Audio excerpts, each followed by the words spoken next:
Hi hello friends, welcome back to it's miss Ritu Shankar channel అండి. First time ఎవరైనా మా channel కనుక చూస్తే ప్లీజ్ సబ్స్క్రైబ్ చేసుకొని సపోర్ట్ చేయండి.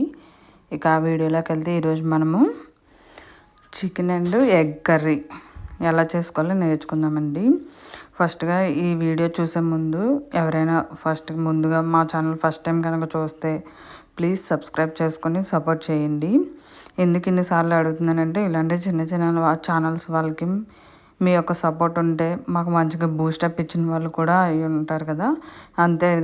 అదేవిధంగా మీ ఫ్రెండ్స్ అండ్ ఫ్యామిలీ వాళ్ళకి మీకు ఈ వీడియోస్ కనుక నచ్చితే మీ ఫ్రెండ్స్ అండ్ ఫ్యామిలీ వాళ్ళకి కూడా షేర్ చేసి సబ్స్క్రైబ్ చేసుకోమని మాకు సపోర్ట్ చేయమని చెప్పండి. ఇక వీడియోలోకి వెళ్తే ఎగ్ అండ్ చికెన్ కర్రీ అంటే పాతకాలంలోని చికెన్ అనేది అందరికీ దొరికేది కాదు కదండి. ఒకవేళ దొరికినా కూడా తినడం అనేది అందరికీ సరిపెట్టుకోవడం అంటే చాలా కష్టం కదా. అలాంటి టైంలోని ఇలాగా చికెన్ అండ్ ఎగ్ గుడ్లు కలుపుకొని వండుకునేవారండి. ఇక్కడ నేనేమో 2 గుడ్లు అనేవి ఉడకబెట్టుకొని పీల్ చేసుకొని తొక్క ఆయిల్ అనేది వేసుకొని కొంచెం పసుపు వేసి మామూలుగా ఫ్రై చేసుకున్నానండి. ఫ్రై చేసుకోకపోయినా అది మీ ఇష్టం. మా ఇంట్లో ఫ్రై చేసుకుంటేనే ఇష్టపడతారు, అందుకే నేను ఫ్రై చేసుకొని పక్కన పెట్టుకున్నానండి. అదే ఆయిల్లోని 3 పచ్చిమిర్చి, 1 ఆనియన్, పెద్ద ఆనియన్ తీసుకొని ఇలా ఫ్రై చేసుకుంటున్నాను. నేను ఇక్కడ స్ప్రింగ్ ఆనియన్స్ కూడా ఉన్నాయి ఇంట్లో అవైలబుల్గా, అందుకే స్ప్రింగ్ ఆనియన్స్ కూడా వేసాను.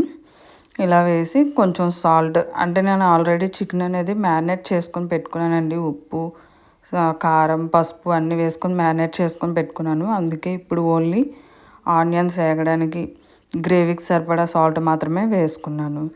ఇక్కడ చూడండి, ఆనియన్స్ అనేవి బాగా ఫ్రై అయ్యాయి. బ్రౌన్ కలర్ వచ్చేంత వరకు, బ్రౌన్ కాదు దోరగా వేగేంత వరకు ఇప్పుడు నేను 1 టేబుల్ స్పూన్ అల్లం వెల్లుల్లి పేస్ట్ వేసి ఫ్రై చేసుకుంటున్నాను. అంటే పచ్చివాసన అనేది పోయేంత వరకు. కొంచెం పసుపు కూడా వేసుకున్నాను, పించ్ ఆఫ్ పసుపు. ఇక్కడ చూడండి, 1 టమాటో పెద్దది తీసుకొని వేసుకున్నాను. కొంతమంది నాన్ వెజ్ కర్రీస్కి టమాటోస్ వాడతారండి, కొంతమంది వాడరు, అది మీ ఆప్షన్. ఇక్కడ నేను వేసుకున్నానండి. టమాటో మంచిగా మెత్తగా టమాటో ఉడికేంత వరకు మగ్గించుకున్నానండి. ఇక్కడ చూడండి, ఇలా మగ్గింది కదా. ఇప్పుడు నేను మ్యారినేట్ చేసుకున్న చికెన్ అనేది ఇక్కడే నేను 1 టేబుల్ స్పూను కారం కూడా వేసుకున్నాను. ఎందుకంటే చికెన్లో ఆల్రెడీ నేను వేసుకున్నాను కాబట్టి మీరు స్పైసీ ఎక్కువ అనుకుంటే వేసుకునే అవసరం లేదు.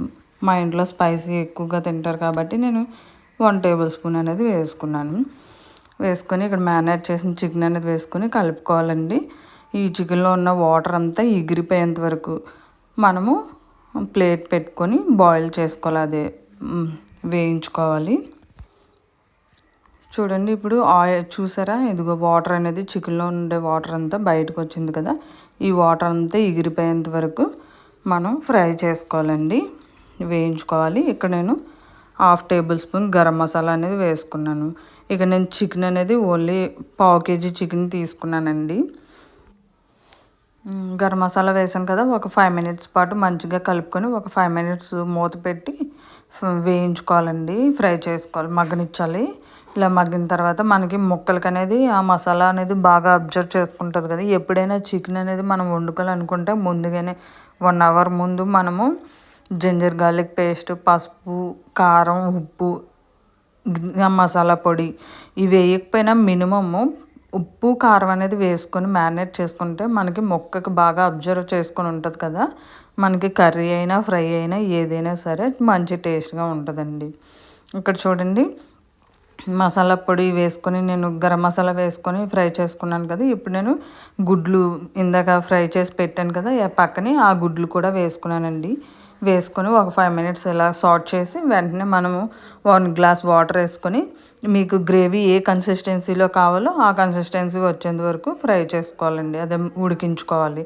ఇక్కడ చూడండి, నాకు ఈ గ్రేవీ అనేది కొంచెం మీడియంగా కావాలి కాబట్టి నేను ఇలాగ ఉండేలాగా చేసుకొని ఇప్పుడు కొంచెం కొత్తిమీర అనేది జల్లుకున్నానండి. అంతేనండి, chicken and egg curry ready. Don't forget to subscribe it's miss Ritu Shankar channel.